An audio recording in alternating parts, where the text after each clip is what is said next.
A Cold War dictator built 173,000 concrete bunkers.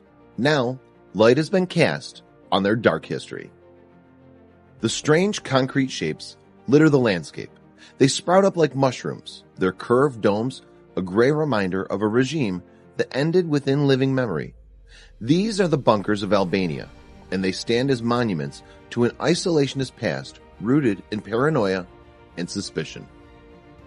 While many of these fortifications now stand empty, they can still shed new light on a dark period of Albania's history, and the method of their construction make it unlikely that even the ones that have been abandoned will collapse anytime soon. After all, they were built to withstand artillery fire. These strange buildings provide a glimpse into the history of Albania, and over time, people have become aware of their cultural worth. So they're turning these relics of the Cold War into something that celebrates the future, while not forgetting the past. And that's about as far removed from their original purpose as you can get. The bunkers were built during the dictatorship of Enver Hoxha, who ruled over the country from 1944 until his death in 1985. The creation of the bunkers began in the 1960s as Hoxha's regime moved more and more into the realms of isolationism. And these were to be the staging points for his so-called People's War. Hoxha believed, in fact, that Albania was under constant threat of invasion.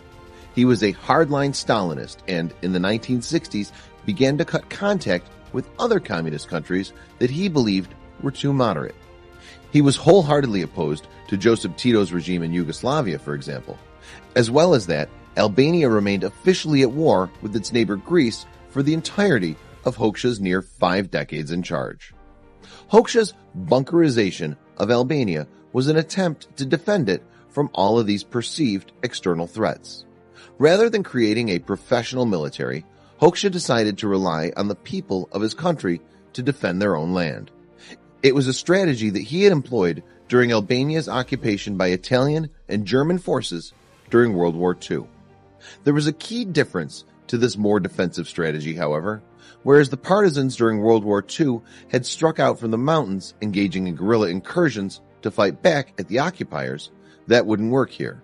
Hoxha understood that the lowlands of the country were key to keeping Albania's sovereignty intact. And so, the bunkers were introduced. They were built in every conceivable part of Albania. Some were hewn into the rocks of the mountains, others were built in graveyards, and even in the grounds of hotels. More still were built on the streets of villages and towns. But it wasn't soldiers who were expected to clamber into these positions and fight to the last bullet. It was decided instead that the Albanian population should be militarized. From an early age, every Albanian citizen was aware that if an invasion occurred, it was up to them to man their nearest bunker and battle the enemy. There were regular drills to ready the population for invasion, in fact, and each community was expected to clean and maintain its bunkers.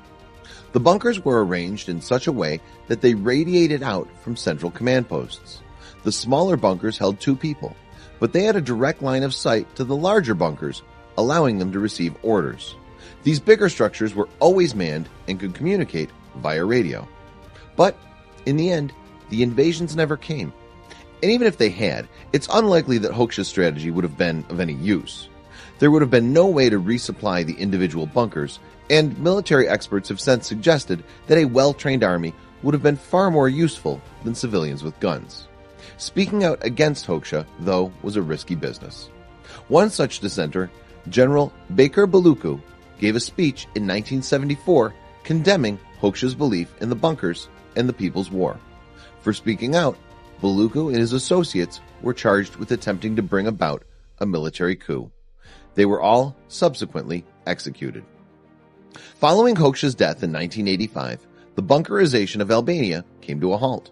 The structures that had never been used for their intended purpose were consequently abandoned. But the secrecy of the communist regime meant that mysteries still surround these remnants of Hoxha's rule.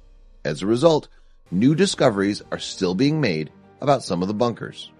For instance, in 2004, just 25 miles from the capital of Albania, Tirana, a huge stockpile of chemical weapons was discovered. There were 16 tons of mustard gas along with other chemical weapons. What's more, The bunker had been unguarded since the end of the communist era. It's a prime example of just how little about Hoxha's rule is known even today. The governments that ruled the country in the wake of Hoxha's regime didn't just lack information about how the bunkers had been used, though. They also had no idea how many had actually been built. And as time has passed, some of these buildings have been used as temporary shelters or even converted to house farm animals. Because of the nature of the bunkers, they've proven very difficult to get rid of, which can have tragic consequences. For example, 5 tourists died in 2008 when whirlpools caused by bunkers that had fallen into the sea dragged them under. The army then stepped in to try to remove other bunkers along the coastline, but it was by no means an easy task. They eventually had to use modified tanks to literally pull the bunkers out of the ground. Other bunkers, though, have had a very different fate. Perhaps the most famous of these is known as Bunk Art. It's situated just outside of Tirana in one of the largest bunker complexes. It was originally designed to house Hoxha and his cabinet in the event of nuclear attack. Now it's part museum, part art gallery. The bunker is made up of more than 100 rooms, connected with long corridors. In its present form, it's as much about preserving the memory of Albania's communist era as it is about moving the country's culture forward. Some of the rooms are kept in their original condition, for instance, and in Hoxha's own living quarters, his voice plays on a loop through an old phone. Alongside these remnants of Albania's communist past, you'll find rooms bedecked with contemporary art. And at the heart of the complex, there's an assembly hall. It was designed for government meetings, but now serves as a venue for jazz concerts. Even with this new cultural life, though, the huge bunker can still feel ominous at times. Other bunkers around the country have been turned into restaurants and cafes.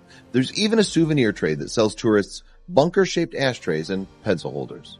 Albania's legacy of communist rule might be built in concrete, but its people are reclaiming those markers of the past, both as a reminder of darker times and as a symbol that the country is moving forward. Don't forget to subscribe to the channel and click to say if you liked the video.